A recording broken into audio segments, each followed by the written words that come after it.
में एक बार फिर से ब्याज दरों में बढ़ोतरी की संभावना है। जापान का केंद्रीय बैंक शुक्रवार को ब्याज दरों का फैसला सुनाएगा और अनुमान है कि ब्याज दरों में बढ़ोतरी के बाद जापान में ब्याज की दर 30 साल के ऊपरी स्तर पर पहुंच जाएगी। जापान के केंद्रीय बैंक ने कई वर्षों के बाद पिछले साल मार्च से ही ब्याज दरों में बढ़ोतरी की शुरुआत की थी। सर, ब्याज दरों की बढ़ोतरी का फैसला आएगा नहीं आएगा, जैसे लग रहा है कि आना तय ही माना जा रहा है, कितना असरदार होगा ये?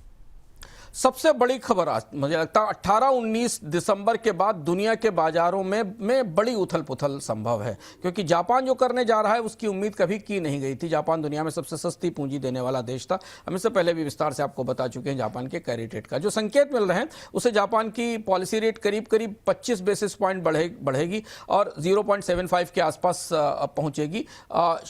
इसके साथ जापान अपने भविष्य के ब्याज दरों में की बढ़ोतरी का संकेत भी देगा। जो गवर्नर हैं युइदा, उन्होंने पहले ही इस हाइक का एक तरह से संकेत दिया है, क्योंकि कोर इन्फ्लेशन जापान की 2% से ऊपर है, तो 1% के आसपास का एक रेंज कल इस संकेत में आ सकता है। बाजार देखने की कोशिश करेगा कि अगली रेट हाइक या बैंक ऑफ जापान का जो अगला चार्ट है वो क्या कहता है इस बढ़ोतरी के बाद, और जो रेट का पाथ है 2026 में क्या रहने वाला है।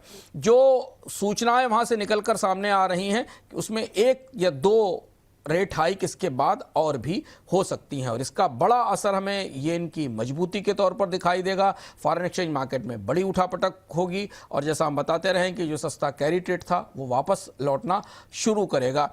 सबसे ज़्यादा दबाव दिखेगा क्रिप्टो पर आने वाले दिनों में, क्योंकि क्रिप्टो में सस्ते पैसे से रिस्क लिए जाता था और लेवरेज्ड बेट्स होती थी, तो क्रिप्टो में आने वाले दिनों में गिरावट हो सकती थी। ग्लोबल बॉन्ड और इक्विटीज़ पर इसके बड़े असर आने वाले दिनों में दिखाई देंगे। इसलिए सबकी निगाहें 17-18 तारीख की इस बैठक पर है। माइक्रो फाइनेंस को बढ़ावा देने के लिए सरकार माइक्रो फाइनेंस संस्थानों के लिए क्रेडिट गारंटी स्कीम पर विचार कर रही है। इस स्कीम को बजट में घोषित किया जा सकता है, ऐसी चर्चा है।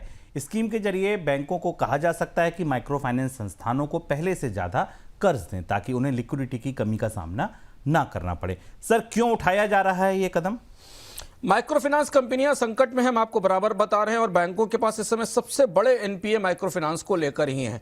यह प्रयोग रह रहकर असफल होता है। भारत में पिछले 20 साल में माइक्रो फाइनेंस को लेकर तमाम कोशिशें की गई, लेकिन एक सीमा से अधिक माइक्रो फाइनेंस कंपनियां सस्टेन नहीं कर पाती, उनके कर्ज डूबते हैं, एनपीए बनने शुरू होते हैं। तो अब इन्हें एक किस्म से क्रेडिट गारंटी स्कीम के दायरे में लाया जा रहा है। डिमांड यह भी की जा रही थी पहले से कि माइक्रो फाइनेंस और एनबीएफसी के लिए एक अलग से स्पेशल विंडो बनाई जाए जहां से इन्हें फंड मिलना शुरू हो, लेकिन अब वैसा नहीं हो रहा है। फिलहाल क्रेडिट गारंटी स्कीम लाने की बात हो रही है। इस गारंटी स्कीम में सरकार सॉवरेन यानी सरकार की तरफ से गारंटी को बैक किया जाएगा उसके पीछे, और उसके आधार पर माइक्रो फाइनेंस कंपनियों को बैंक लोन लेंगे, और इसके लिए एक national credit guarantee trustee company बनाई जाएगी, जो कंपनी इस पूरी गारंटी की प्रक्रिया को लागू करेगी।